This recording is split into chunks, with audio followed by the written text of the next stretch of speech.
Hello, Spookies. Welcome back to the Rick or Treat Horrorcast, hosted by yours ghoulie, Ricky J. Duarte.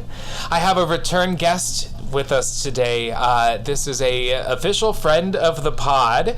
Welcome back, Nick Koperski. Nick was our guest on the episode about Ty West's X, and I thought it would be perfect and delightful to have him back while we talk about the prequel to X, Pearl. Hey, Nick, what's up? Hey there, thanks for having me back. Oh my god, I'm so glad you're back. Well, it made total sense. I mean, I know you were such a big fan of both of these films, Yes. as was I. Did you, you liked Pearl a little bit better, is that correct? I did. I mean, and Pearl made me like X more after seeing it, because I think and probably once you see all three, whenever that is, it just, I think it's probably meant to be like it's a trilogy, it's an arc, I guess. But yeah, Pearl was amazing, and it was definitely, I'm glad I saw it in the theater, because you had recommended that I see that in the theater. It really was gorgeous on a screen. I've seen it twice now in the theater. I think it was opening night, and also in my home in my living room, and it's a beautiful movie to look at. The colors, the cinematography, I mean, it's really stunning. But it was really elevated to see it on the screen. It just heightened all of that visual glory. But let's go ahead and just do a little catching up. It's been a few weeks since we've had you. Was your week a trick or a treat? I guess it was kind of a trick. Okay. Not like a bad, it was just like, it's just been, I've been slow and just been reading a lot of Stephen King. I'd rather be working and, idle hands, What are you reading? I love Stephen King. I just finished The Institute, which is amazing. Oh, I've heard great things. It's one of his newer ones, right? Yeah, it was really good. Before that, I read If It Bleeds, which was a collection of short stories, and that was really good. I've read it. I have a copy. It's great. So good. Yeah, I would love to see a couple of those stories translated to film or television for sure. Well, although one did, and it was boring. Wait, which one? Mr. Harrigan's Phone. I haven't seen it. Oh, I didn't actually like that story very much. Where was it translated? It's on Netflix. Is it a movie? Mm-hmm. That story didn't. It was not great. No, that story didn't warrant a film. I didn't even know. Wow, I didn't realize that. Well, yeah. If you don't recommend it, I trust you. I shan't check it out. I mean, it's not the worst thing, but it's not the best either. It was just very boring. Like, there's not much to that story. Yeah, I wouldn't mind an anthology series. Stephen King has written so many wonderful short stories. And so many of them would make better short films than feature length. There should absolutely be like a Stephen King anthology show. I would watch the hell out of that. Did you watch Castle Rock? I think I watched the first episode. It's real good. It's kind of builds the Stephen King universe and combines some characters, side characters from his books, or in the case of season 2, Annie Wilkes, from Misery, her kind of story as a young woman. Very interesting. I almost think season 2 was better, and it's a real shame that it was canceled. It breaks my heart, because I was very much enjoying that. Just, if you know the King universe, all of these little nods and winks at his work, and some of his less known work, too, was pretty cool. I was cracking up in The Institute. I mean, it doesn't give anything away, but there's 2 twin girls in it. And the character says, "Oh, they're these twin girls that remind me of this horror movie I watched once." And I was like, okay, referencing your own work. That's hilarious. I love it. Well, they're so iconic, Yeah. So iconic. My week has been... I mean, I guess, it's been, I'm going to call it a treat. I'm transitioning from one job to another. The restaurant that I work at is unfortunately closing down. So I'm transitioning to the sister restaurant. So working full time and training at this new job at the same time. And it's the holiday season, so it's very busy. I'm grateful to have a job. That's what it comes down to. And I do like the company that I work for. So I'm glad that I get to stay, with them. Although I gotta say, I hope this is my last holiday season working in a restaurant. I'm putting it out there. I think 18 years as server, bartender, manager, every front of house position you can possibly imagine. I'm ready for something different. It's a lot. It's a lot. It's too much. It's just too much. Yeah, I used to work at Sears. I used to sell jewelry in a mall during Christmas season. Oh God. Yeah, it's it's also a treat because I just appeared on Scared Gays podcast. Yay. We're doing some collaborations, so check out this week's episode. It's about the film Thanksgiving, which I will, I won't venture to call it a Thanksgiving classic, but it is a Thanksgiving horror movie, and there are not a lot of those out there. So check out Scared Gay, their latest episode about Thanksgiving. We had such a blast talking about it. Those guys are the best. They're going to appear on my podcast in December for a really fun, scary Christmas movie. Can't wait to have them. Well, have you watched, I know you've read, have you read, sorry. I know you're reading something scary. Have you watched any good horror lately? I'm trying to remember what it may have been Barbarian was the last thing, and I know we talked about that before. I don't know. It's like we started decorating for Christmas, and then we got into like the Christmas stuff. Got it. So we haven't watched Krampus yet, but that is tradition. It's a great one. It's so fun. I love it so much. I love Toni Collette. I'll pretty much watch anything she's in. Totally. Just this year, I saw Hereditary for the first time, and that was a lot. It's a lot. It's a lot. Let's be honest. It's I didn't know what to expect. Everybody kept talking about it, and I was like, fine, I'll watch it. Well, I'm curious then, years later, years after the hype, did you find it to be as scary as people say? Yeah, because I guess somehow I avoided the spoilers. Yeah. And it's like, I'd be like, oh, now I understand those memes of, like, the girl's head and, like, the pole. And I was like, okay. Because before I was like, I don't get it. Yeah. There are some major spoilers because a couple things happened that completely changed the direction of the film. And they're very shocking moments. I think that might be the scariest movie I've ever seen. And I will say that with confidence. I was, my roommate at the time I was living in Charleston and living with a very close friend. And he was a straight guy. And we were both so afraid we had to share a bed with the lights on that night. We were because obviously there's creepy things happening in the dark in that movie. Yeah. It really got under my skin. I just think I consider it like that movie Ordinary People with Mary Tyler Moore. Such a good movie. Such a good movie. If you added demons and witchcraft to that, you'd have Hereditary, right? It's a family drama. It's just it's a spectacular film that I love and adore, and I don't think I ever want to watch it again. Yeah, I think I'm good. Like, there's certain movies like that, and like Midsommar, I'm good watching it only once. I never want to see Antichrist again. That is, I don't get sick watching things, but the moment at the end when everything gets so intense and it's one thing after another, and you know exactly. I don't like to give spoilers on my when we talk about movies at the beginning, but the thing that happens in that movie toward the end, I had to turn the TV off and I had to literally pace around my apartment for at least 5 minutes, and then I sat back down to finish the film because it's so unexpected and disgusting. Well, and it's not just one thing, but it's guy thing and girl thing, and it's like holy mutilation, Batman. Yes, absolutely. That Lars von Trier's, right?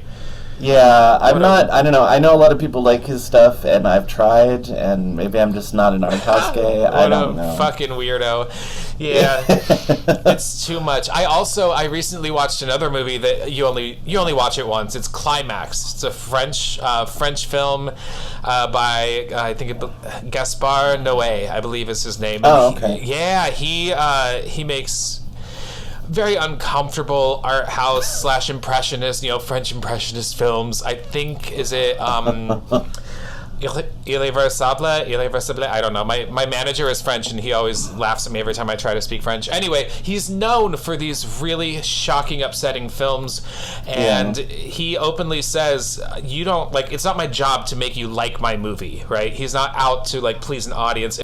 In fact, the critical reception to this film Climax was so positive that it made him a little mad, because people actually liked it. It's about dancers from all over the world that are rehearsing and training in a warehouse somewhere in France, with the intent to travel across America. And so there's definitely commentary on French political things that I didn't understand because I'm not from France. Yeah. But it just takes a turn, and it has a lot of allusions. If you know horror, and if particularly know European horror, there are allusions to Possession or Suspiria. So it's an interesting film. It's worth watching. It's a hateful movie. That's just all there is to say about it. But the last 45 minutes is all one long shot, and it's pretty cool and upsetting. No, I was just looking to see if I recognized any of his other movies, and I really don't. No, he's known for making some pretty upsetting stuff. I also, oh my god, I finally saw Slumber Party Massacre 2. Have you seen the second one? Oh god, what? Give me. Well, there we go with spoiler. A rockabilly killer with a drill at the end of his guitar. It basically. When did that come out? 86, I think. I probably have, but it's been so long. I don't know. It sounds familiar. It's a short movie, and that works in its favor. Do I recommend it? I don't know. If you smoke weed before you watch this movie, and you'll probably have a good time. It's not great. It's really nothing like the first one, but it's silly 80s at its best, Right. Or at its worst. See, and actually I realized I am a liar. I haven't watched a scary movie, but I've been watching the new American Horror Story, so that's scary in a way. All right, so what is your impression? Because I hate American Horror Story, but everyone's telling me this season's really good.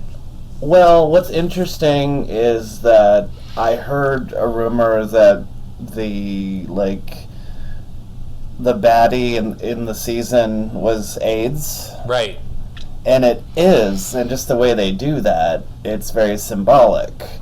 But it's also just very much like the whole scene in the 81 and the bondage and the clubs and the sex, and so it's just it's good. I mean, it is hyper. It's hyper reality, I suppose. But it's better than some of his past seasons. It's heavily influenced by Cruising, right? The Al Pacino movie.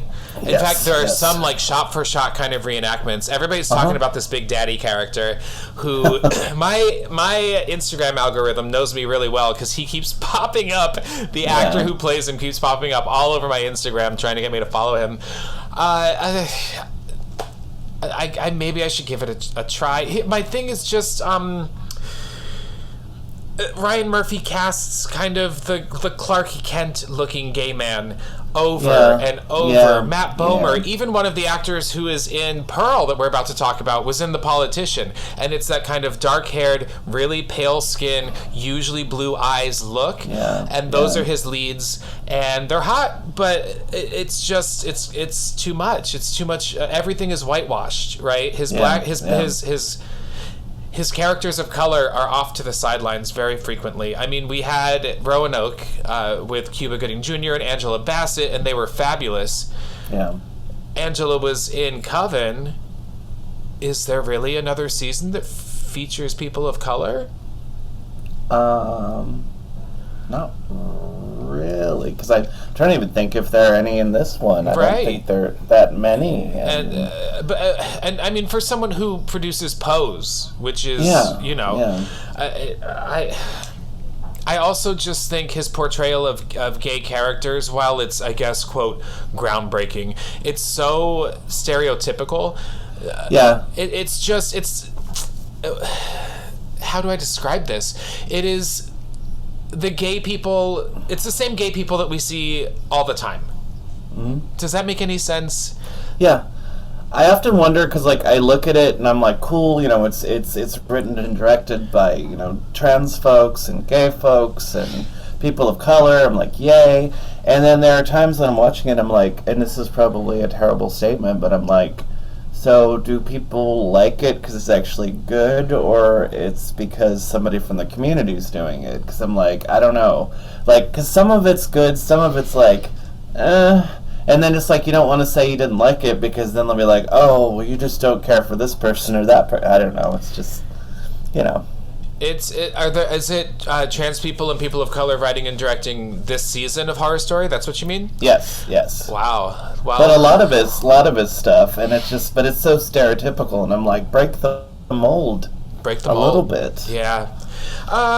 Listen. If you're listening, Ryan Murphy. If you're listening, Ryan Murphy, cast me. Not that you would, because I look nothing like Clark Kent. I'm clearly not your type. Cole as Skull, who is, I think it's a Skull. I think that's how you say his name. They are hilarious. And Jeffrey and Cole salad. What is it? Jeffrey and Cole salad? No. My brain. I don't know what they call their show. It's like something like salad or mixed. I don't know. They do a lot of They do a lot of sketch stuff on their Instagram, and one of them is Cole is wearing like a white beater and he's talking in like a real low bro voice, and he's interviewing to be in like a 90s porn, like, oh yeah man, I'll do that. Blah, blah, blah, blah, blah. And it goes on and on and on, and then at the end the director behind the camera says, yeah, all right, you got the part, and he stands up and goes, all right, thanks Ryan Murphy. And it just makes it seem like this seedy porn audition from the 90s, and it's just a straight guy auditioning for Ryan Murphy, which is another thing. He casts tons and tons of straight guys as these hot hunky queers. Well, I think he's started more. I mean, I think all the ones in this are gay. I could be wrong. I don't know. And I am an actor. I think that people can play other things. I don't necessarily adhere to the gay people can only be played by gay people rule. Right. But I do think that we deserve to be able to tell our own stories. I think there's just a more genuine, like that movie, The Prom, James Corden, right, played. I wasn't offended because he was playing an effeminate gay. That didn't bother me personally. Yeah, but he's really gay. I'm telling you he's gay. I'm telling you. I don't care about that. But I don't, but I'm just, that's my opinion of him. That character's story arc would have been so much more impactful with the relationship with his mother if a gay man had portrayed it. I don't know, maybe someone like me, who's a gay fat singer. Oh, whatever. You're a singer, but you're not fat. That's sweet of you. Well, listen, I would love to get into the movie at hand, because I think we got a lot to talk about today. And I did just cheat, and it's Jeffrey and Cole casserole. It's not salad. Yeah. Oh, so I sound like I'm having a seizure. Salad.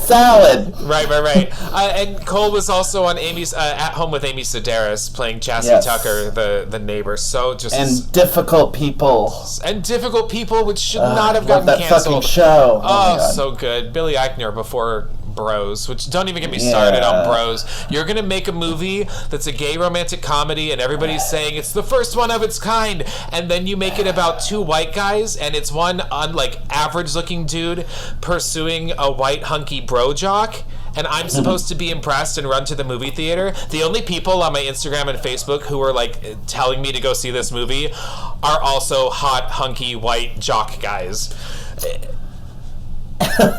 There. I liked it. I've said it. But I understand. I agree with you at the same time. It's just we're worshiping the white straight acting. I know. Jock bro gay, right? Yeah, this is nothing new. In fact, it's just driving the point home even more when they're, that's not a realistic duo. I mean, I know romantic comedies never are realistic, but you're telling me that guy's going to go for Billy Eichner? He's not an ugly person. I'm not saying that he's not an unattractive person. It's just I didn't buy it, and I hate that they told me I had to go see it because it was something new, because it was not new. at Yeah. all. Oh, anyway, man, I really sound like I'm never gonna get hired by a gay director. Get off my lawn. It's just gonna be straight guys. Yeah, well. All right, so Pearl. At the end, just a refresher, X was a throwback to 70s exploitation and 70s slasher films, and it was about pornographers who were picked off one by one by Pearl, who was a decrepitly old, lonely, and very horny woman who her dreams never came true, right? Oh. At the end credits, if you saw it in movie theaters, there was a surprise trailer for a film called Pearl, and it was the exact opposite of X, right? From the color palette to the costumes. It takes place in 1918. It takes place 61 years before the events of Pearl, which I guess puts Pearl at about the age, like in her 80s for X. Which makes sense. Yes. Now, the movie was really praised for many things. Its performances by, everybody. Everybody in this film is perfect, but Mia Goth especially. Mia Goth. Jesus Christ. Blows it out of the water. What a fucking talent. Did you know she's married to Shia LaBeouf? I found that out recently. It's wild. I had no idea. It's insane. God, she's so good. And I didn't know she was British. I saw an interview with her, and I was like, holy shit. Isn't that hilarious? And she's got this little tiny voice. Yeah. I didn't expect it, but it was. She comes off as kind of just shy a little bit, you know? Yeah, she's just very reserved when she's playing these batshit characters. The other great performances, Tandy Wright plays Pearl's mom. Now, Tandy Wright was Ruth, right? She plays Ruth. Tandy Wright was the intimacy coordinator on X, believe it or not. Wow. And she was offered the role and learned German for the role. Oh my and God. there were German people working on the film who were allegedly very impressed with her accent. Wow. And her ability to do what she did. David Corenswet is the projectionist. Now, he's the Ryan Murphy type, right? Who was on The Politician. Yes. Just gorgeous, charming. Charming, great, and just a very good performance. Looks great in a top hat and suspenders. Matthew Sunderland plays Pearl's father, who is infirm. He's sick. Emma Jenkins Poirot plays Mitzi, Pearl's sister-in-law. She's incredible. She has 2 other credits on IMDb. She's incredible in her short screen time. And then rounding out the cast is Alistair Sewell, who's on screen for a good 5 seconds as Howard, Pearl's husband. Yeah. We'll get to him. We will get to him. I was like, wait, he was. Oh, yeah, he was. Yeah. Oh, yeah, he does appear. Oh, God. The movie takes inspiration from films like The Wizard of Oz and Mary Poppins. There's certainly a little bit of Psycho and definitely Whatever Happened to Baby Jane in there. Those scenes between Pearl and her mother are, I could totally see Bette Davis and Joan Crawford in those roles. Why don't we go ahead and get started with the plot?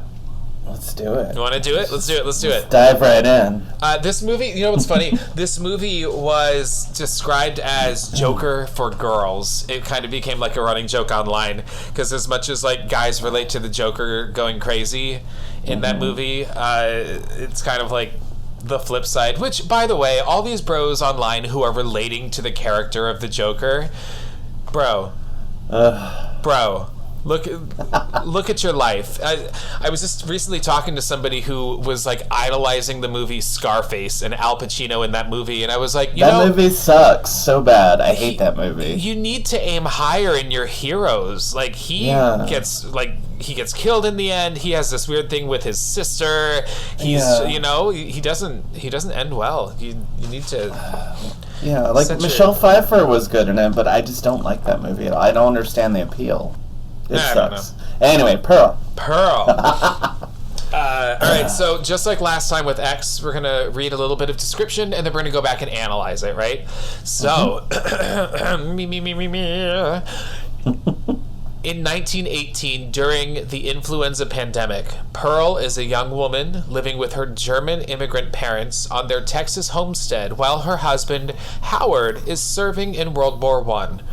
Pearl's father is infirm and paralyzed, and her dominating mother, Ruth, insists that she help care for both him and the farm. Pearl, longing for a more exciting life, is captivated by the films she sees at the local cinema and aspires to become a chorus girl, much to Ruth's disapproval.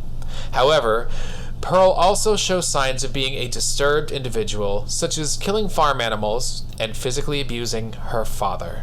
So the film opens very similarly to the way that X opens. X opens with looking through the barn doors at the farmhouse. Pearl opens, these barn doors are closed, and they open, and this gorgeous, sweeping 1930s MGM musical score starts playing, and we see that same farmhouse, but it's brand new. And it's beautiful, and just it looks maintained. Instantly, the grass is it's like an Instagram high saturation filter on this whole movie, right? The colors could not be more bright than they are. But I think it's interesting, in Pearl, you see the barn doors open to the farm, whereas in X, they're already open. So this is kind of like truly the beginning of our story. The doors are opening on it. Her opening scene, we get a quick introduction to her home life. Her mother is very strict. Her mother is worn, right? She's tired and just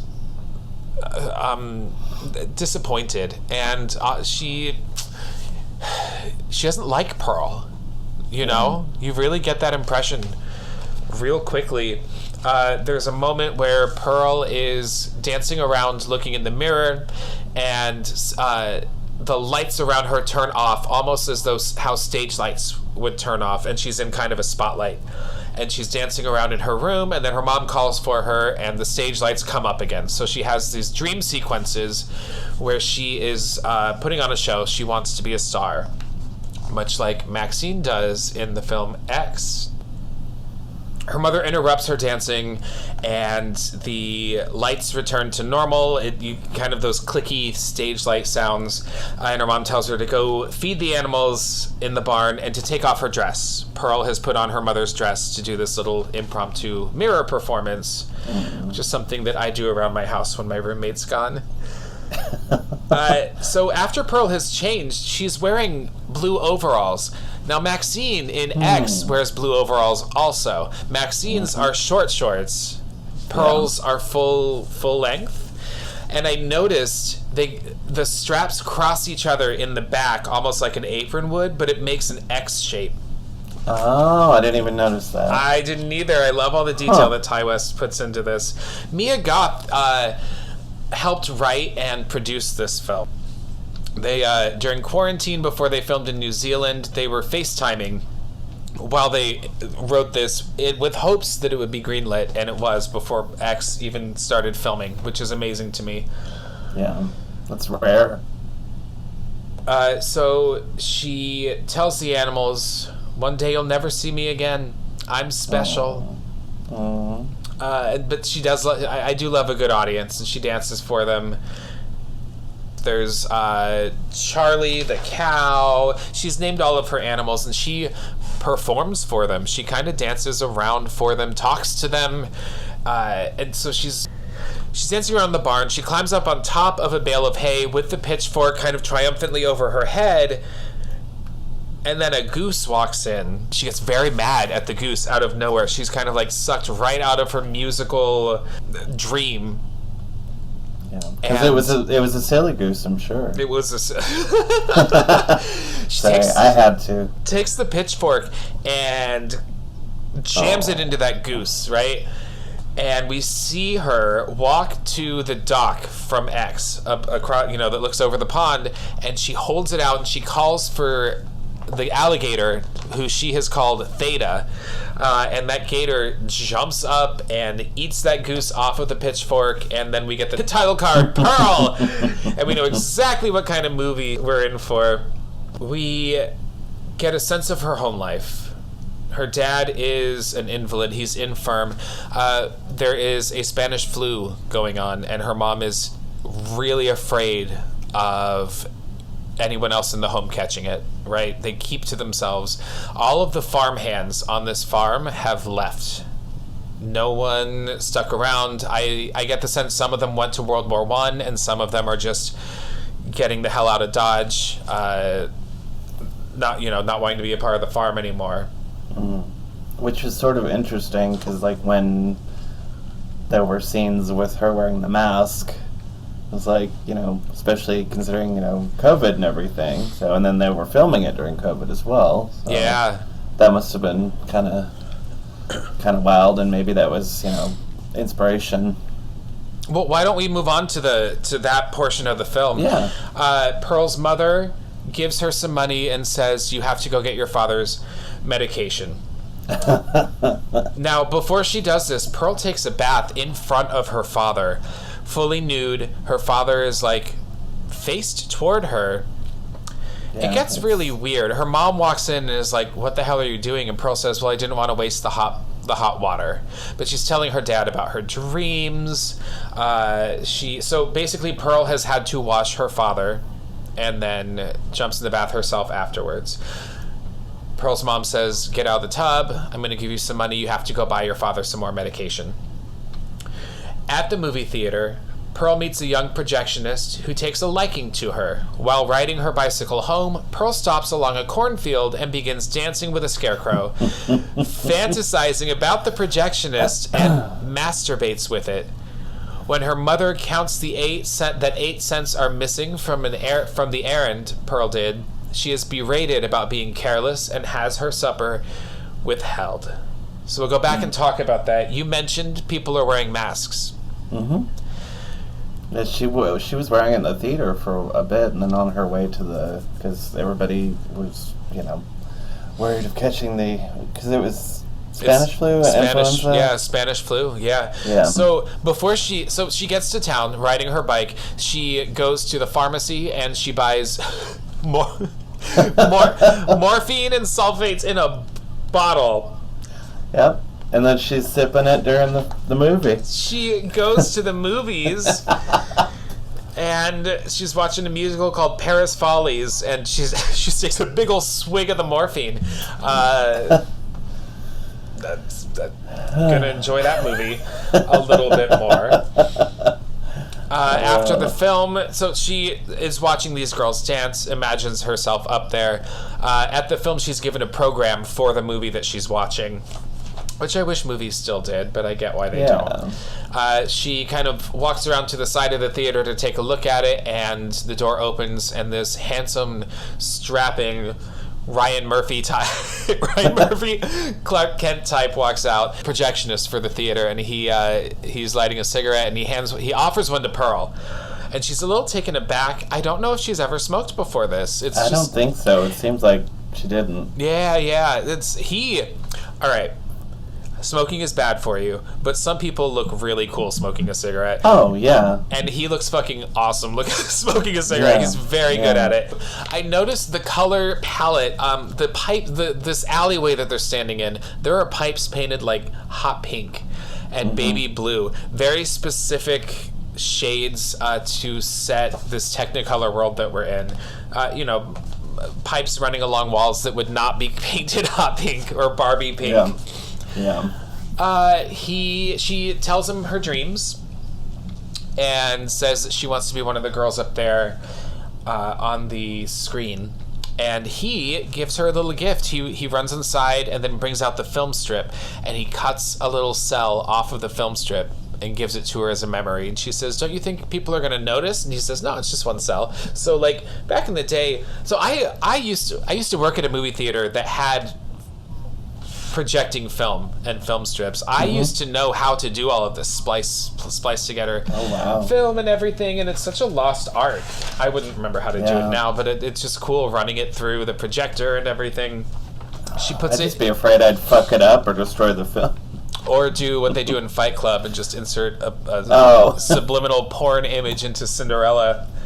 I actually did that when I was in video production class in high school, we made a video, and I had pictures and things from Madonna's sex book, but it was like a second, and I spliced it into our music video. That's so you had to like watch very carefully. Did anybody notice? Yeah. Yeah. I got in trouble. Oh no. Yeah. Well, yeah. The story of my life. Story of your life. Causing trouble, getting in trouble. Causing a commotion. She puts this film cell into the kind of like the breast pocket, the chest pocket of her overalls, and gets on her bike. Not a safe place for it. No, it's not, because when she's riding home past a cornfield, it blows out of her pocket. A little bit of a whimsical moment, right? Her reaction is a little bit like Dorothy Gale in The Wizard of Oz. Mm-hmm. She dismounts the bike and runs into the cornfield looking for this film cell. She comes across a scarecrow. Now, it sure does. There were some pretty intense religious themes in the movie X. They're not prevalent in this film, but the scarecrow is mounted as though he's crucified on a cross. Yes. That's just what scarecrows look like, so I don't know that they're trying to make a comment at all. I think it's a slight nod. I don't think it's very deliberate, but I think it's just maybe a little bit in that time period. The scarecrow has a real creepy face. Maybe made of wood or something. It also very much resembles the scarecrow in The Wizard of Oz. The same color palette. She climbs up the ladder that's attached to the scarecrow, and looks it in the eyes, and then she says, "May I have this dance?" And she throws him off to the ground. She dances with him.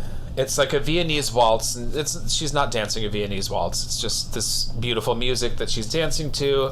She dips the scarecrow and then plants a big old kiss on his face. Like she makes out with the thing, basically. Yeah. And then when she looks at it, she sees the projectionist face staring back at her with like these dead eyes. Like he looks weirdly detached or dead. And then it's the scarecrow again. And she screams at full voice, "I'm married!" at the scarecrow and throws it on the ground. Playing hard to get. She then proceeds to straddle the scarecrow and writhe on it and hump it. And she comes. She has a big old orgasm. She shushes him. She puts her fingers over his mouth also before she comes, which... She does that to Maxine in the movie X, right? She shushes Maxine, and then I think Maxine does it to her before she runs her over, doesn't she? I might be crazy. That sounds familiar. And I'm wondering if she does that to, because it's during times of naughty things. When she does it to Maxine in X, it's after she rubbed her finger along her ribcage and said it'll be our little secret, right? Yeah. Sex is a secret for her. Right. It's this, escape. Well, she's married and her husband's off at the war right now, right? She climaxes, and then it's a distant shot of the cornfield, and a bunch of crows fly away after she orgasms, which I think is funny because he's a scarecrow. She rides up on her bike to their home, and her mom is cutting wood outside using a big old axe, and Pearl is wearing the top hat that the scarecrow had been wearing, and her mom says, "Where the hell did you get that?" And Pearl says, "Oh, I found it on the side of the road." And her mom says, "Go wash your hair, you'll be lucky if the only thing you have from it is lice." She's afraid of this flu, right? It's kind of a continuous fear for her. Well, there's no telling how long it was on that scarecrow either. It could be a moldy and gross, and who knows. Right. Her mom tells her to go wash her dad. She says, "Don't let him sit in his mess." We now have Pearl in the bath, and her dad is in the bathroom as well. And she tells her dad all about the movie that she just saw. She says, "What a charmed life it must be to be in the movies." And, her dad's facing her while she's in the bathtub. And she pinches him on the hand to see if he's going to react. And she says, "Are you still in there?" And she reaches over and starts touching his face, and then she puts her hand around his throat and begins to squeeze, and you hear his breathing change. He's struggling for breath. Now, he is not fully catatonic, right? He's a little present. His eyes can move. He reacts to things, just not in a very big way at all. I also noticed her mom speaks a lot of German to her in this movie. She does not respond in German. She responds in English. She's probably, I don't know, there's this kind of almost feeling like she's ashamed of her, Totally, especially culture. with the war going on. Her mom keeps saying, I don't want to. She's trying to read the news to her mom, and her mom tells her, I don't want to hear anything about more dead Germans because they are a German immigrant family. This must be difficult for her mother dealing with the husband and then dealing with Pearl, because, Pearl obviously can't be easy to, she's sweet and all, but she's there's a lot going on with her. A lot going on. Well, and her mom, tells her that a little bit later. Her mother calls her out on money being missing from the errand. It's dinner time, right?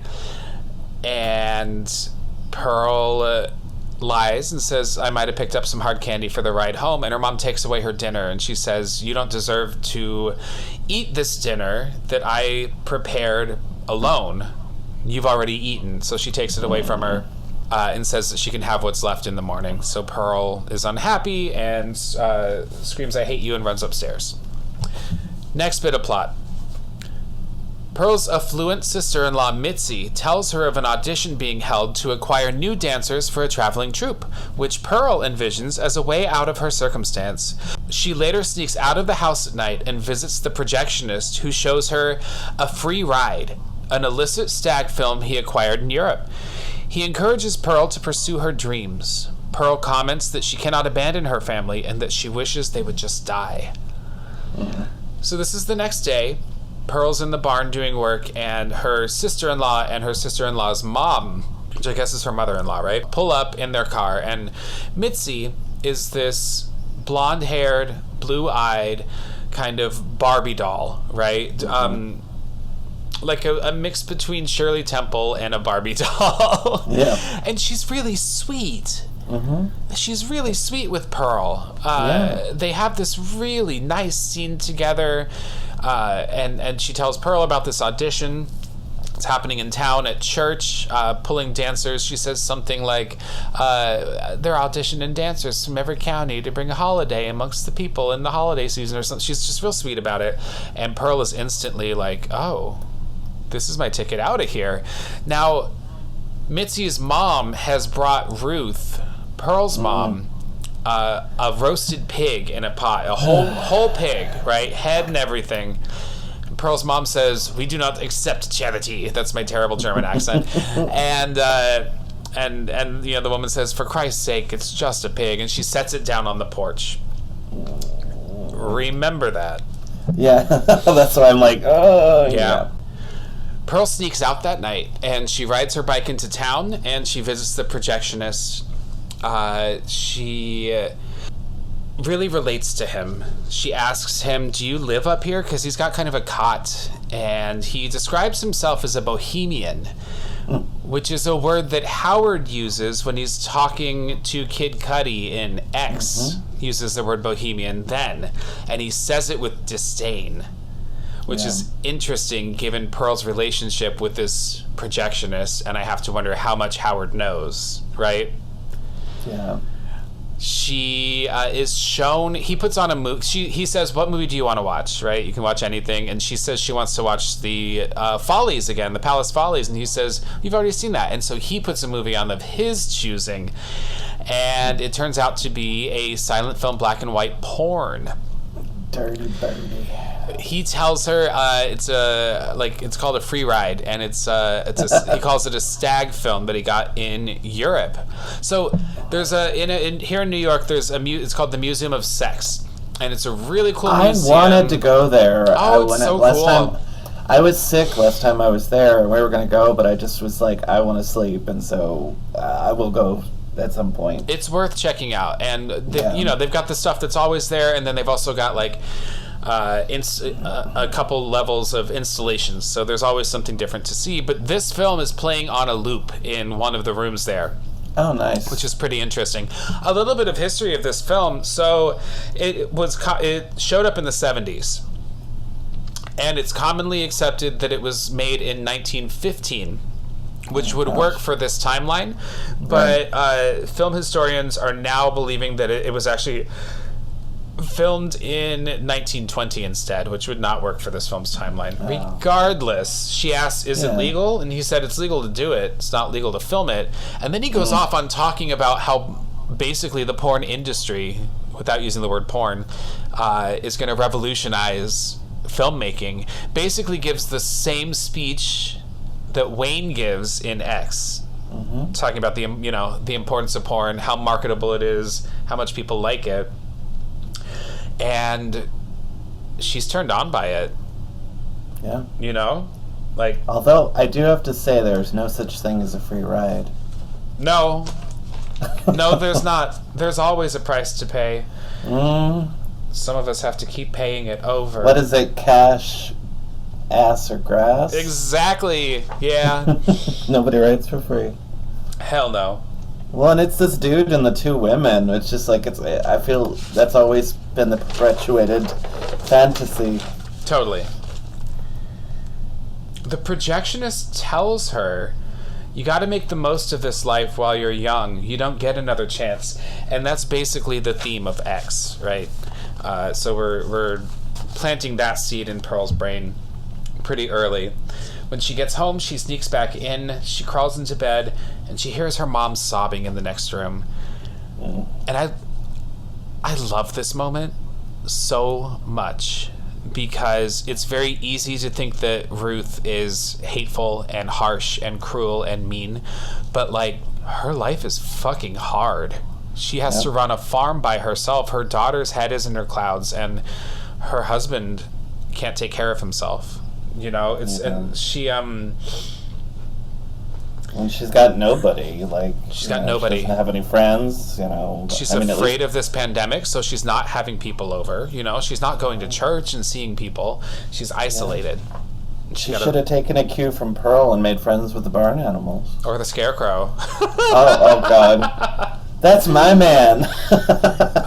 It's a very sad scene. So, the next day, Pearl wheels her daddy out to the dock, and she calls for Theta the alligator, and it's almost like a mercy killing. She says goodbye to her dad, right? She's convinced that she's going to run off with this projectionist and go to Europe, and they're going to start a life together and be bohemians, and she fully believes that, so she wants to set her dad free. She really doesn't think that that's any way to live.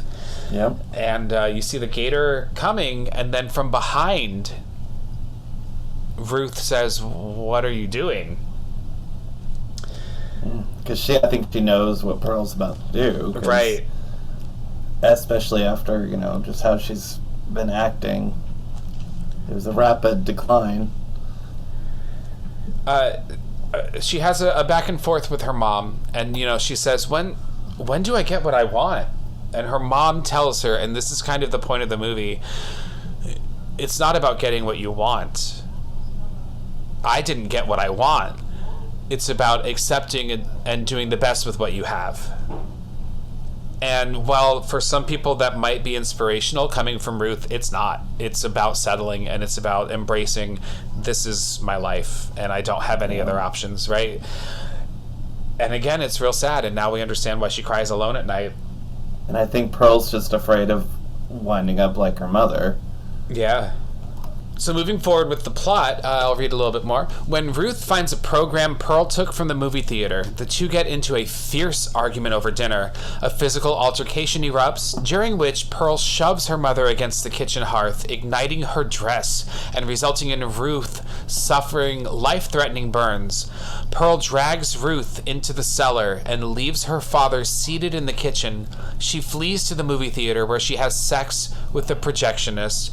This scene is nuts. Everyone's talking about Mia Goth's performance. People need to talk about the woman who plays Ruth's performance. Oh yeah, Tandy it's Wright. Very intense. Oh my God, just kind of right up there within Hereditary when Toni Collette says, "I don't want to be your mother."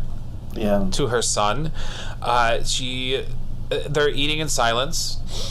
And Ruth puts that program from the movie on the table and is like, I know what you did, and she tells her, you have to go quarantine outside in, like, the shed, because I don't want you bringing more sickness and disease in this house. And Pearl says, no, it's cold out there. And from there they escalate, and there's a storm outside, and there's thunder and lightning, and it's done so well with lightning crashes and thunder, and they escalate and they build, and Ruth just spills it. And that's when she confesses, you know, I what does she say? I wanted to be his wife, not his mother. I have to take care of this man, and you don't fucking help me. And, you know, she's like, you have your head in your clouds. And then she says, she tells her, you know, if you try to go out there and be in movies and make your dreams come true, you're going to fail. And when you fail, don't you come back here.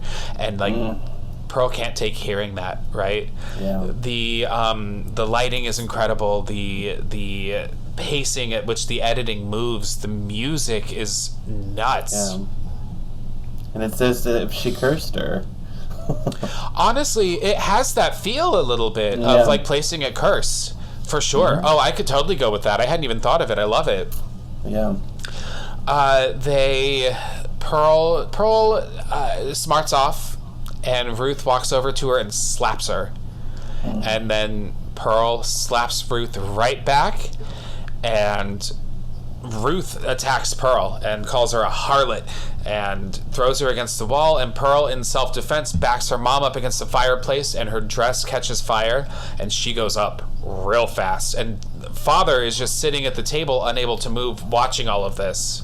I just can't even imagine that for him. He just can't do anything, just motionless, like, he's probably screaming inside. Yeah. Pearl grabs the pot of boiling stew that her mom has made and dumps it on her to put the fire out, but of course this is just adding to her burns. She takes her mother, drags her, and then just throws her down the steps of the cellar. Now this is, of course, the same cellar in X where little church mouse gets locked up, and there's a decaying corpse tied up to the ceiling. Yep. See, I had a moment, too, in X where I kept thinking that Mom was still in the basement, but then I remembered, I'm like, no. And, you know, it's like you go back and you watch things and you remember. I'm like, okay. Oh, yeah. Because she'd have to be in pretty horrible condition 60 years later. Like a skeleton. Yeah.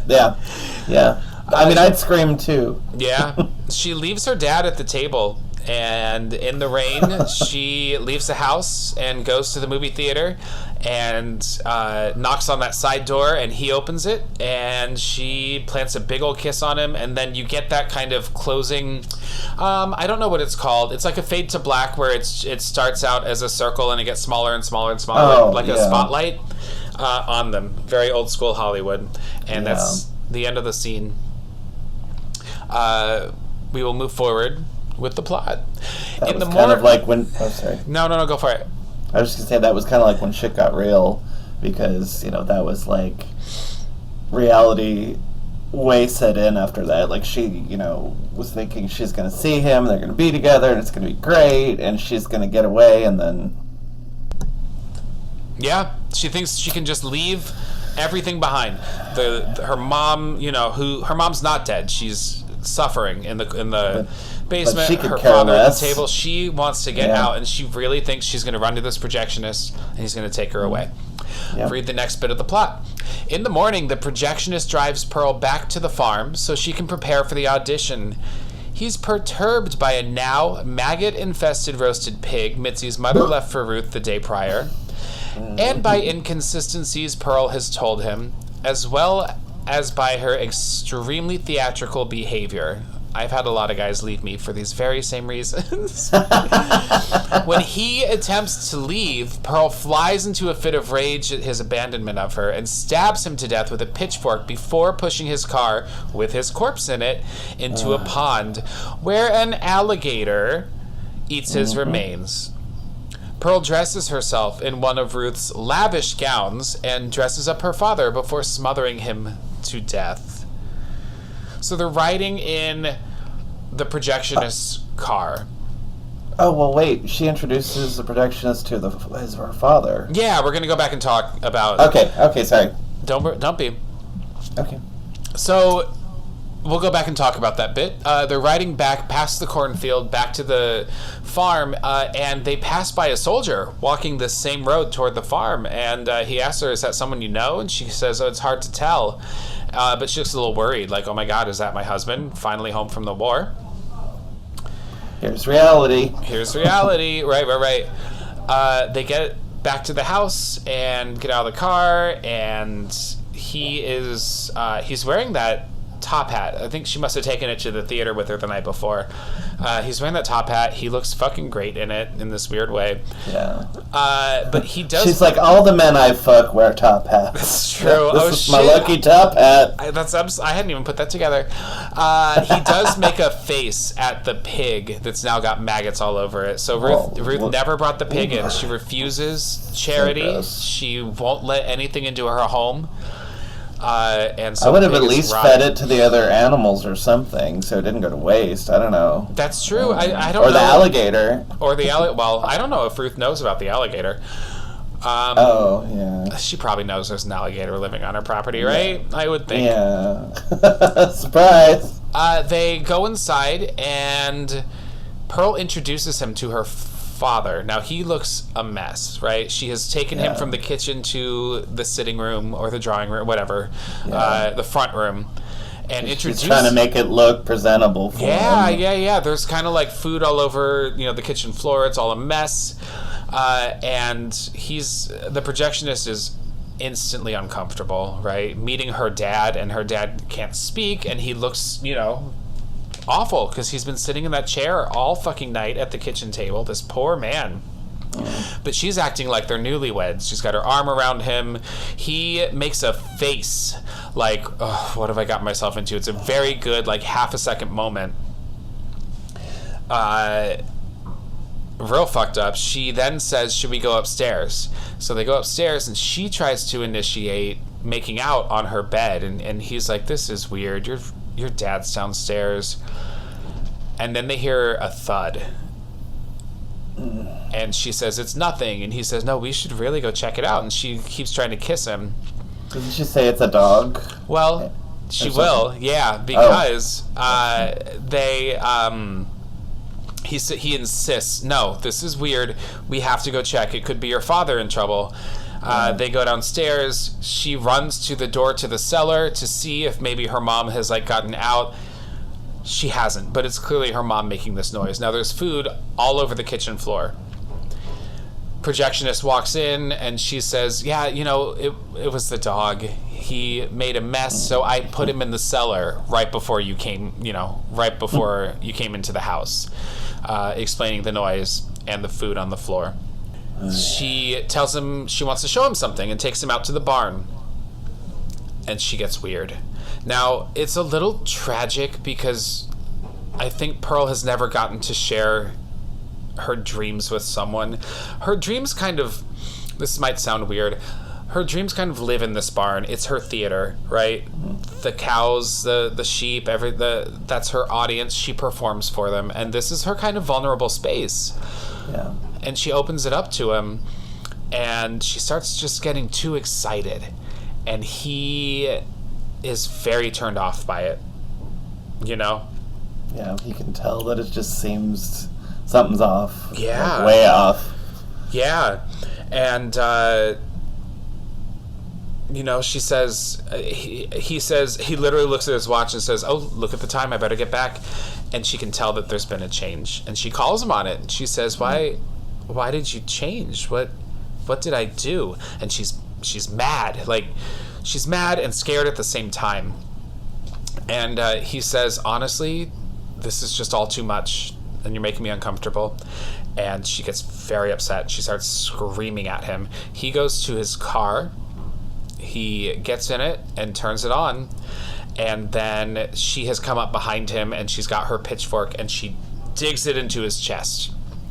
At this point, the car starts moving, and he is bleeding out the mouth, out the chest, lots and lots of blood. And she follows the car. It kind of comes to a stop, and she pulls his body out of the car, and he's trying to say no, no, no, and she digs it down further into his chest, and then takes her foot and, like you would dig with a shovel, and, like, finishes him off. And that's the end of him. She does love her pitchfork. She loves her pitchfork. She somehow, it doesn't show, manages to get his body back into the car and drives it down into the pond, and we see the gator coming for it. Yep.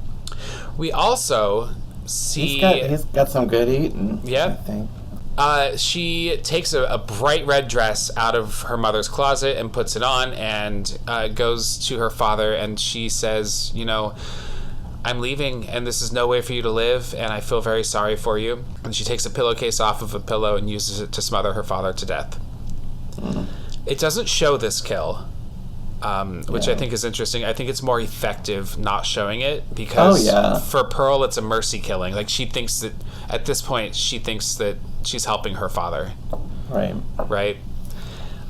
We hear him struggle, but he can't struggle much because, you know, he's infirm. So now we see... Well, I'll just read a little bit more of the plot, and then we'll come back and talk about it. Okay. Pearl arrives at the church where the audition is being held. She gives a dance performance she feels will win over the talent scouts, but is profoundly distraught when she is rejected for not being young, blonde, or all-American. Mitzi accompanies her home in an attempt to console her. Let's talk about this a little bit, right? A bunch of young girls are lined up outside the church to go in for this dance audition. Mitzi's real nervous. Mitzi's there, her sister-in-law. Mitzi's freaking out, you know, kind of talking too much. And Pearl just has this determined look on her face. And, you know, Pearl says, it has to be me. Mm-hmm. Mitzi says, I don't think you meant to say that out loud. Like, she's so sweet about it.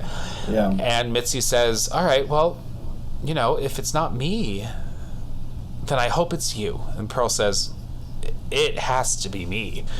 Yeah. And she's very focused and determined. Mm-hmm. She's very cold with her. And she's cold. And then suddenly Mitzi brings up, you've been such a good friend to me. And Pearl changes. And she smiles, and she opens up, and she says, really? And I feel like Pearl, it means something to her, you know? And she says, she smiles, and she says, well, us sister-in-laws have to stick together. I mean, Pearl, much like her mother, doesn't really have friends, you know? Ruth's husband is sick at home and has to be taken care of. Pearl's husband is off at a war. They get married, and shortly after, he's off to a war. So I think for like a split second, it kind of takes her out of herself. Mitzi says, I'm too nervous. Before they open the door again, switch places with me. You go before me. So when it's her turn, she walks into the church. It's very, very dark in there. Super, super dark. There's an X on the floor,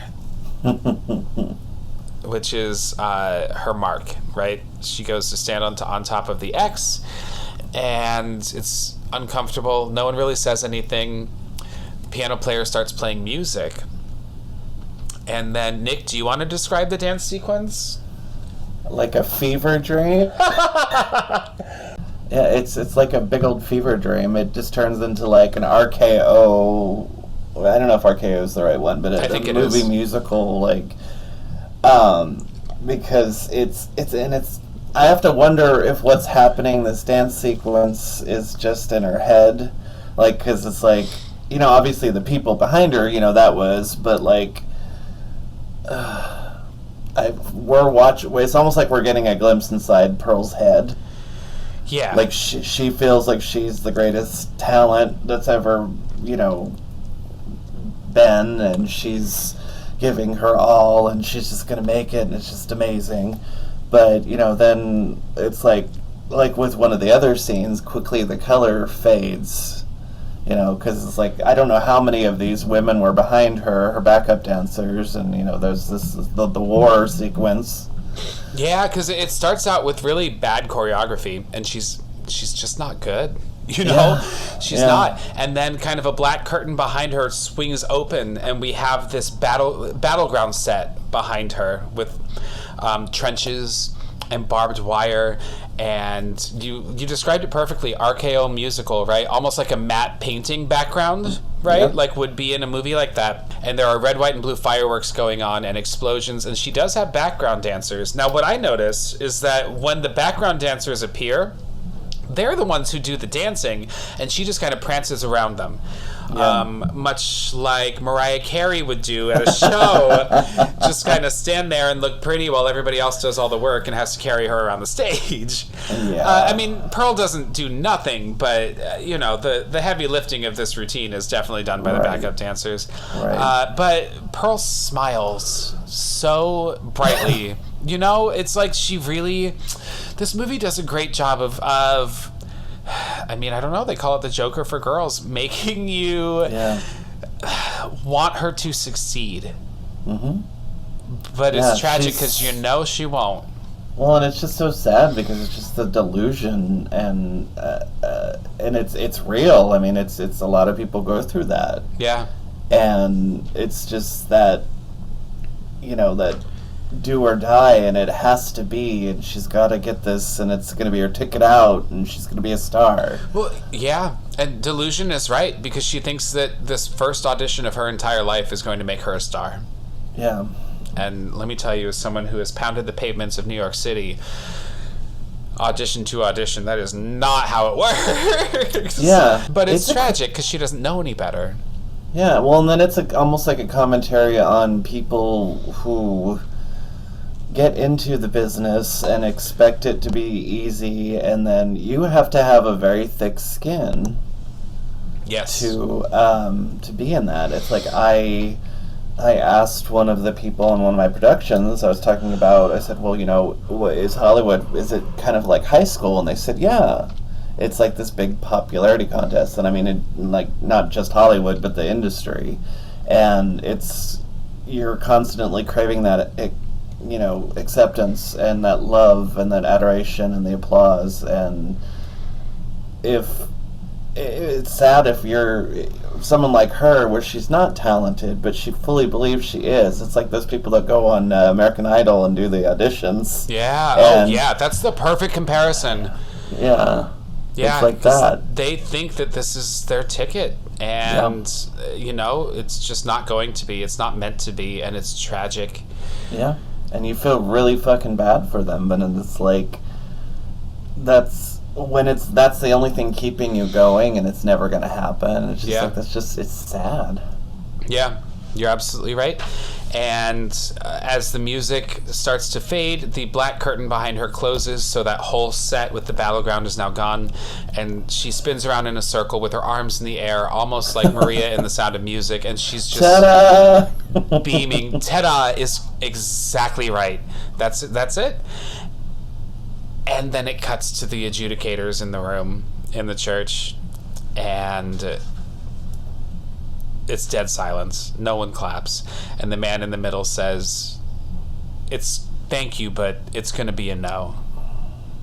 Yeah. And then we see Ruth, covered in burns, sitting with the adjudicators, smiling like, "I fucking told you so." Oh my God. She's like, smiling at her like, "I fucking told you you would never be able to make it," And Pearl has a breakdown. And it's because her father was in the audience too, right? Like he could actually move. Yeah, right. That's what. All right, I couldn't tell if it was her father or if it is. Because I think they gave in her fever dream they gave her standing ovation, but then of course the reality came in. The mother's like Yep. Yeah. Driving that point home that you're shit and it's not ever gonna happen. And when they tell her no, it's almost as though Pearl had not even for a split second considered that to be an option. Yeah. And it's like she doesn't, like they're speaking another language and like she doesn't understand it. And then it starts to sink in and she begins to cry and like then she begins to scream and she's screaming, "I have to be number one." And they have to carry her out of the room. Like they have to grab her by the arms and pull her out of the room. And man, the amount of times I've been pulled out of an audition room for screaming and crying and saying I have to be number one. Yeah, I did that once. Well, I did Hedwig a long time ago, and that's like, when you get your first audition, you really should not actually get the part, because that's not how it works. Yeah. But, like, I got it the first tryout, and I was like, that's not how it happens, though. But I went in there, and I told him, I said, I showed him my Hedwig tattoo, and I said, if you don't give this part to me, I'll cut you.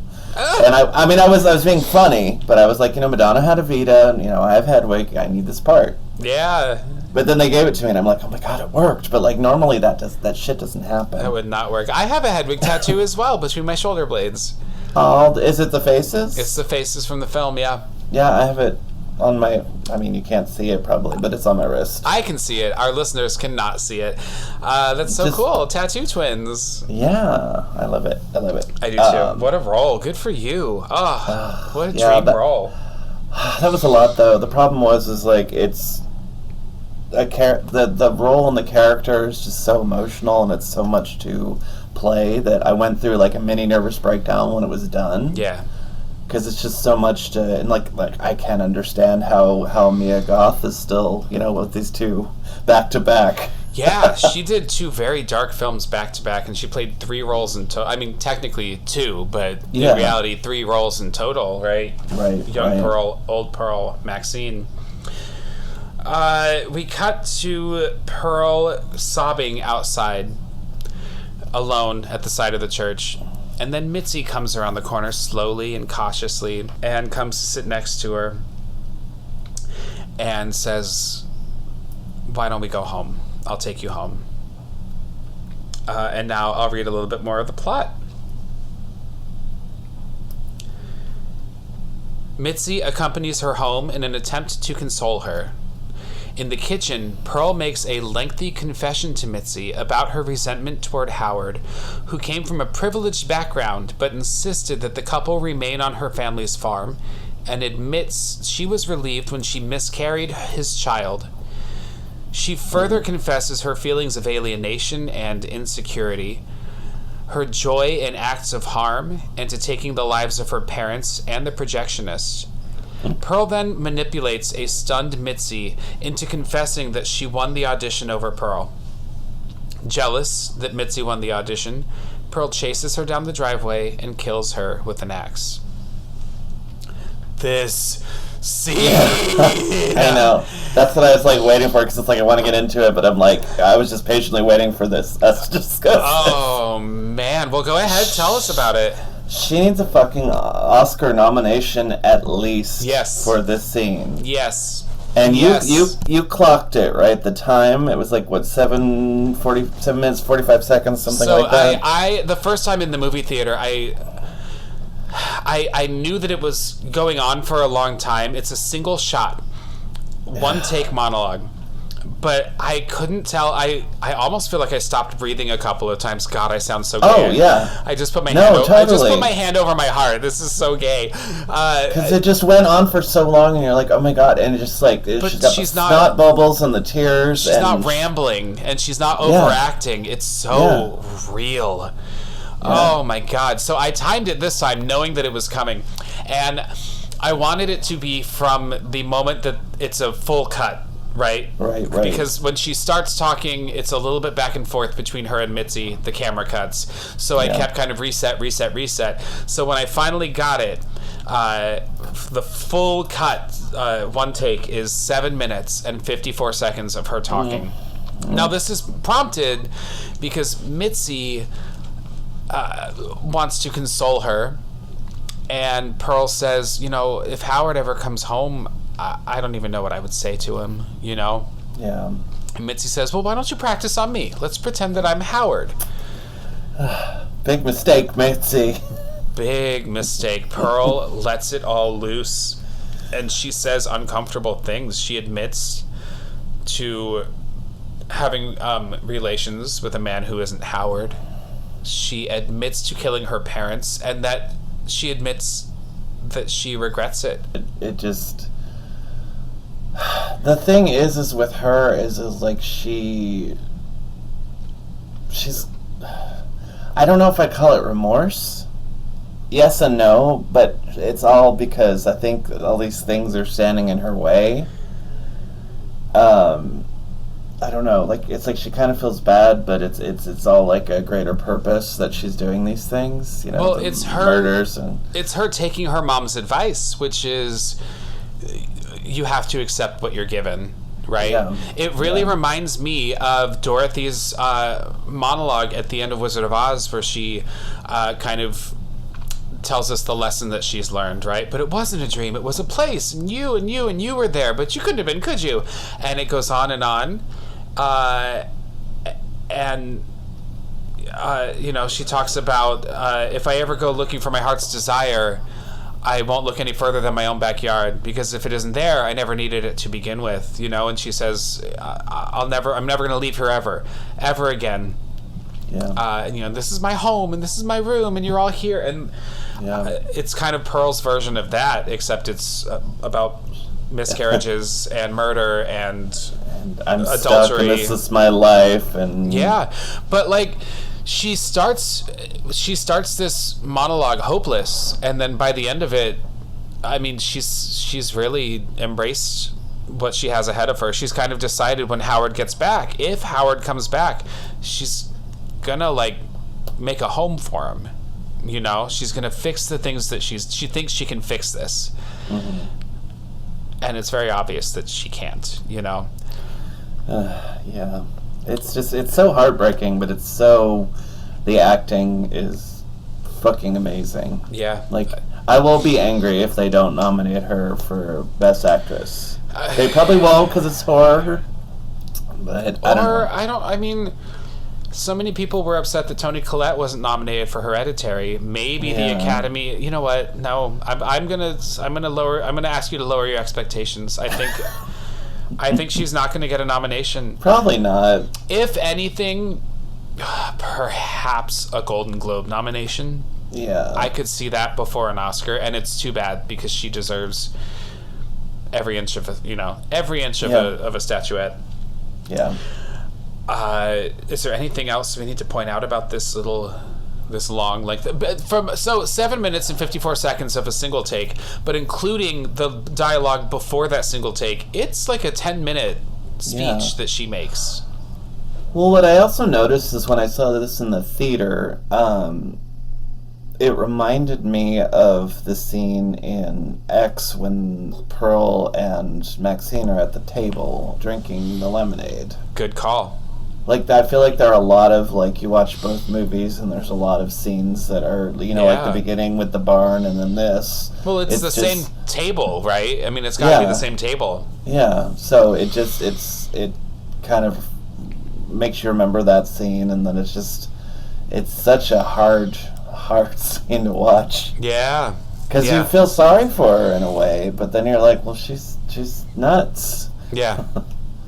She reaches the end of this speech, and Mitzi looks real uncomfortable. This actress handles it flawlessly, and she's afraid, but she doesn't want to let Pearl know that she's afraid.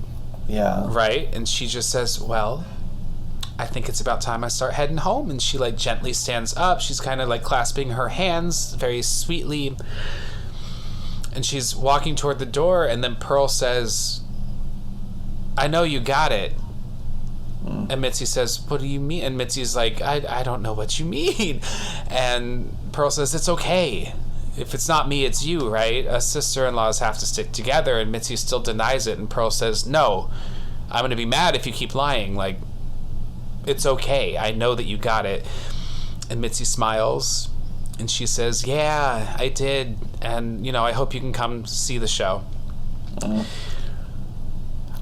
she's just saying whatever she wants her to hear and try and get out of there. Yeah, because Pearl tells her, you know, you always get what you want, don't you? Pearl starts shifting quickly.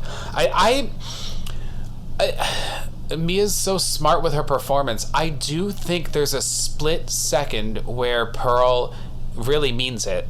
It's okay. You can tell me, right? You are blonde. You are younger. You know, you're more all-American. You're what they're looking for. The guy, the adjudicator in the church, said we're looking for someone with that X factor. much like they talk about in X a lot. And, you know, they saw it in Mitzi. Yeah. Mitzi starts to leave, and Pearl stands, and Mitzi starts walking down the path, down the hill. Oh my God, before they even walk into the house, I forgot this. Mitzi looks down at the porch and goes, "Is that our pig?" And it's just more and more rotten every time you see it. Obviously symbolic of Pearl's descent into madness. Nope, you know what? I said it in our X episode. This movie's not about descending into madness. This movie is about settling into madness. It's about accepting what you have, right? Mitzi's kind of looking over her shoulder. Pearl comes out the door, opens the screen and walks out, and walks toward that axe that her mom was using earlier. And it's Thanks, such a Mom. Oh my God, Chekhov's axe. It is such a sad. We just know Mitzi's fate is sealed, and she starts running down the hill, and Pearl is just. Of course, she trips. I know. Well, Pearl starts out just walking, and then when Mitzi trips and falls and stands back up, she can't really run anymore. It's like she's kind of twisted her ankle or something. Yeah. It's a little melodramatic. I mean, on purpose, I think. It fits the tone of the film. And at that point, Pearl is running at her with the axe, and she gets her in the back, and Mitzi keeps running, and she's screaming, "No, please!" And she gets her again in the back, and then Mitzi falls down again, and Pearl's standing over her with the axe, and Mitzi's holding her hands up. "Please, I'll do anything. Please let me go. Please, I won't tell anybody." And Pearl raises the axe over her head, and it reminds me of, have you ever seen the Joan Crawford movie Straight Jacket? Yes. It reminds me of Straight Jacket with the axe murder scene. It very much looks like it, and she just brings that axe down on Mitzi. She was literally a backstabber, like literally. Oh my God, good point. Yeah. Poor Mitzi. The end of poor Mitzi. After she kills the projectionist, she goes, she opens the cellar door, and her mom has crawled to the top of the stairs, and she says, "I want you to remember how this feels," and then she throws her back down the stairs, and I think that's when her mom is killed. After Mitzi is dead, she goes down into the cellar, and she cuddles with her mom's dead body. That was a powerful scene. Well, because her mom starts singing a lullaby to her in German. And while this is happening, we see a montage of... Everyone loves a movie montage. It's true. There's always time for a montage. Yes. Are we quoting the same movie? Are we quoting... The Sweetest Thing. I love that movie so much. Yes. I mean, you must have seen the unrated version, right? Oh, yeah. It's You're the only too big to fit in here. That movie, I could watch that every day and never sick of it. Never. I might watch it tonight. I need a laugh. Freaky. Oh, so good. It's so good. Look, it's Jesus. Look, it's Jesus. Turn around, it's Jesus. Oh, so good. And I was so proud. Did you see pictures of Christina Applegate at the Walk of Fame when she got her star? She's got her star on the Walk of Fame. It was her first appearance after getting the MS diagnosis. Yeah. I love her. Oh, God, I love her so much. Adore her so much. And her brother from Married with Children was there, and Katie Sagal. Katie Sagal's in a new horror movie from Blumhouse. Do not watch it. It's called Torn Hearts. It's on Prime. Oh, damn it. I have it saved. I was going to watch it. Honestly, Katie gives a good performance, but it cannot save this movie. Cannot save it. All right, but so let's get back into Pearl, because this moment's really dramatic. I know. So her mom is singing a German lullaby. She's holding her mom in her arms, and her mom, like, her body moves, like she's imagining her mom come back to life. And we see a montage. It's kind of a split screen where the left side is mirroring the right side at times, and so she's taking the axe and chopping Mitzi to pieces. And she is setting the dinner table, and then it cuts back to Mitzi being cut up, and then it cuts to her feeding the animals in the barn, and then we see her throwing Mitzi's body parts into the pond at the alligator. She's, doing away with the evidence. Setting this dinner table puts the rotten pig at the center of the table.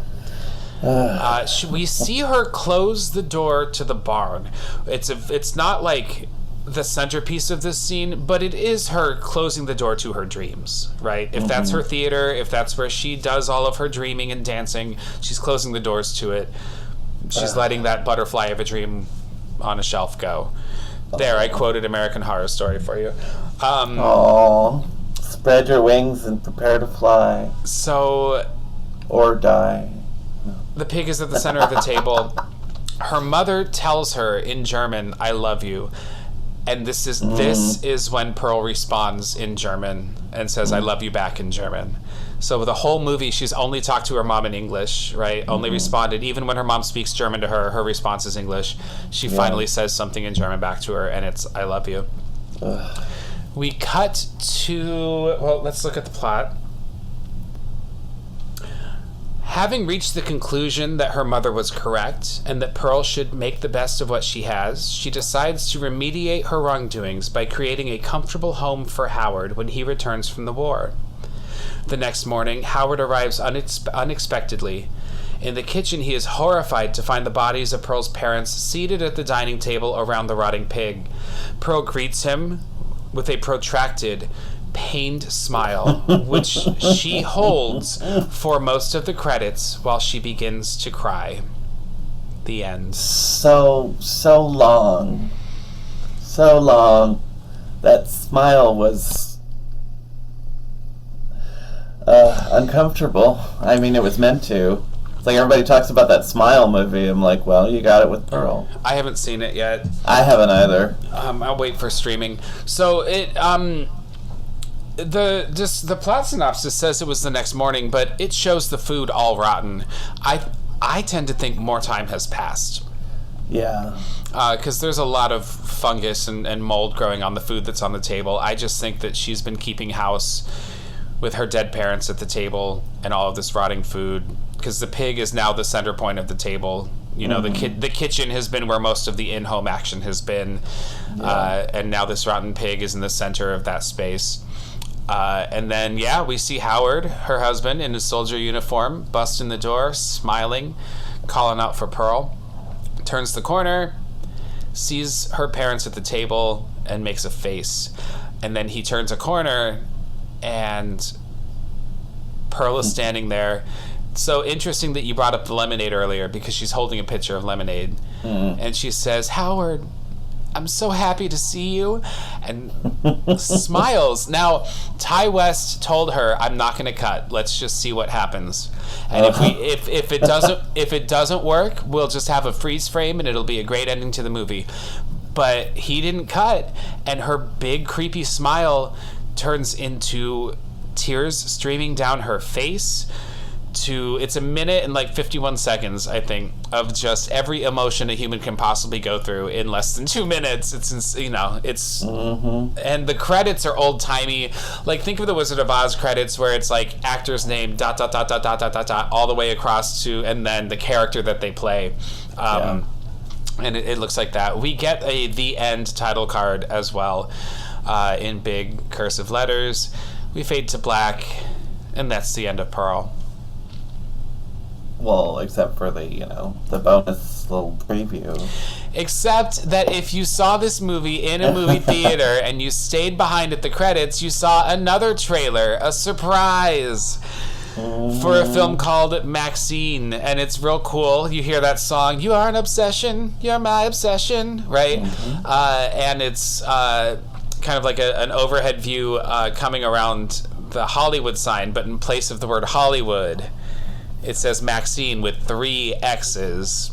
For extra fun. And I can't wait. That's the only tease that we have from it. I don't think that they've started filming it yet, but it has been officially greenlit. We are getting a third film. I believe it's 1985, and it's about it's about Maxine after the movie X becoming a star and what she's willing to do to get there. And so I'm very big fucking star. Well, I'm very curious what the tone to that movie is going to be, because these ones have been so different. And 70s slasher is different from 80s slasher. Right.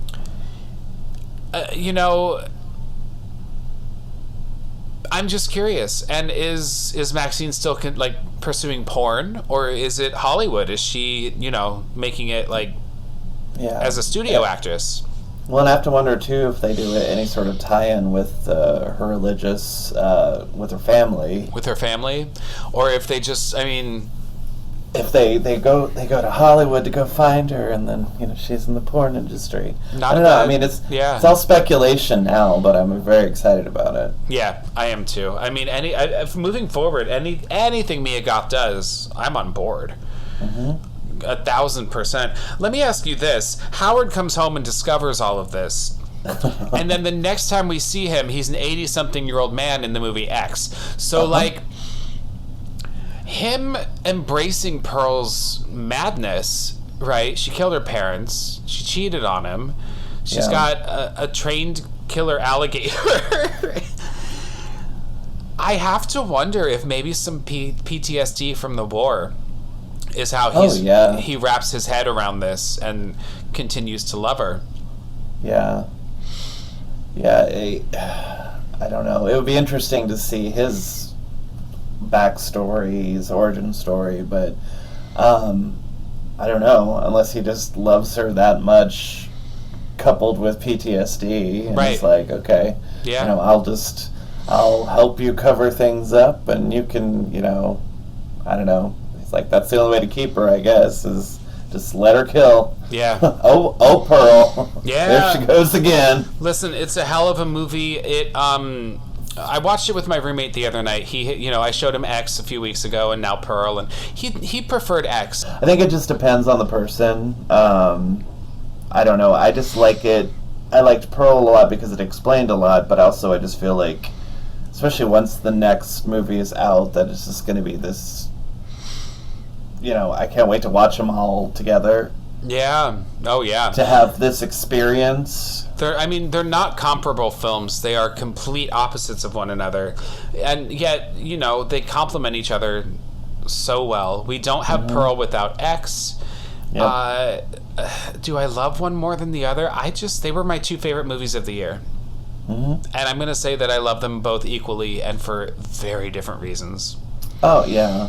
I did love Pearl more, but I do definitely, like I said before, Pearl made me love X more after seeing it. I'm going to go ahead and say this too. X, while I'm not saying it's cliche or predictable or anything like that, it is a style of horror film that I've seen before. I love it. I love 70s exploitation horror. Do not get me wrong.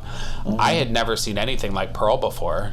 Yeah. It's not a slasher. It's a horror film about a murderer, Yeah. And it's not as quick-paced. There aren't as many kills. There's, it's maybe not as bloody, but it's still a horror film.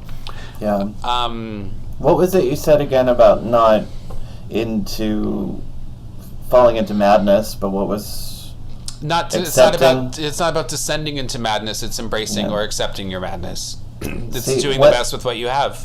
And what that reminds me of is my mother growing up always used to say, you have to make the best with the available materials. Yeah. And she's not wrong. She's not wrong. And hers just happened to be an axe and a pitchfork and a alligator, and a red dress. She did.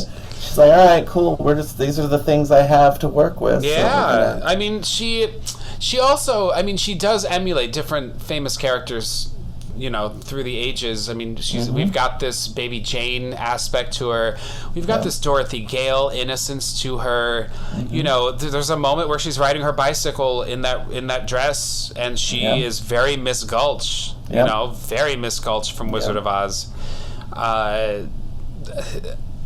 Interesting, unexpected callbacks to very impactful films. Well, I think we know what time it is here on the Rick or Treat Horrorcast. We have a rating system. A movie is either a trick, which means it was okay, or a treat, which means you loved it, or it is a smell my feet, which means it sucked. Go for it. You know what I'm going to say. Of course it was a treat. It was a big, giant fucking treat. Yeah. I don't know. And I have to thank you, because it's like, through talking to you, I watch these movies, because I take my friends' suggestions, and I I mean, I may have watched them before, but it's just like, I just developed a love for Mia Goth and Ty West, and just it's a new world that I was able to enter into. So thank you for that. I think you would have discovered them. They got they got acclaim over the summer, but I'm starting to see, and I'm going to flip my hair and I'm going to say I saw them in theaters right when they opened. But I'm starting to see a lot of people online starting to discover them now, which I love, and they are raving about it. They're so good. Definitely check out Ty West's other two. I've only seen 2 other of his films. The Innkeeper is creepy ghost story. His first film, which is probably the more famous of the 2, is House of the Devil. And it's very 70s occult driven. It's very good. I think Dee Wallace Stone has like a cameo. Oh. Yeah, she's got like a 30-second scene in it. Oh. But it's worth watching. Well, and your rating, sir, what do you... A treat. I feel like I have just talked for, an hour and 35 minutes about how much I love this movie, and that's all there is to it. I will watch this movie over and over and over again. I don't see myself getting sick of it. Yeah. It's remarkable. I like making people watch these movies, too. My sister watched X so she could listen to the podcast, and her reaction was that it was gory and a lot of sex. And I said, well, I told you. Yeah, it's called X. Yeah. I also warned her about listening to the podcast. I'm like, I do talk about getting fucked, so you might want to, just remember that. Just skip over that. Don't judge me. Which you didn't talk about this time until you brought it up now. Well, I gotta. It's gonna be my thing now. I love it. Well, because we're obviously gonna have you back. Where can let our listeners know? Let our listeners know where they can stalk you. They can stalk me on Instagram, and it's _PumpkinKing13_. Love that. And I got rid of my Twitter because fuck Twitter. So did I. I got rid of I never liked it to begin with. I didn't either, and I was like, and I did it right before the big. Then I was like, well, I'm good timing. Good timing. You can stalk me, Ricky, your host, on Instagram at Rick, the letter R Treat. That's Rick or Treat. And the podcast on Instagram at Rick or Treat Pod. And I've joined Letterboxd also. I know it's not new, but it's new to me. So if you want to pal me on Letterboxd and see me rate and review movies, that is Rick or Treat. See, and I heard pound me on Letterboxd, but you said pal. No, that's my Scruff profile. So it's a trick and a treat. Just depends on the day of the week.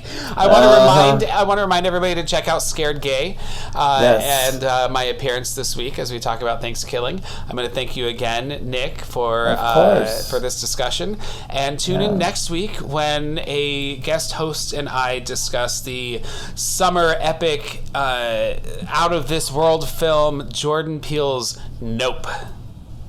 That'll be fun.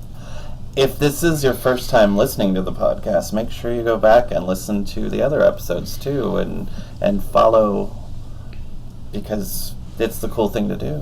I really appreciate that, Nick, and I really appreciate you listening and enjoying. Everybody, please subscribe, rate, and review. It's very helpful for the podcast. And I will see y'all later, spookies. Bye.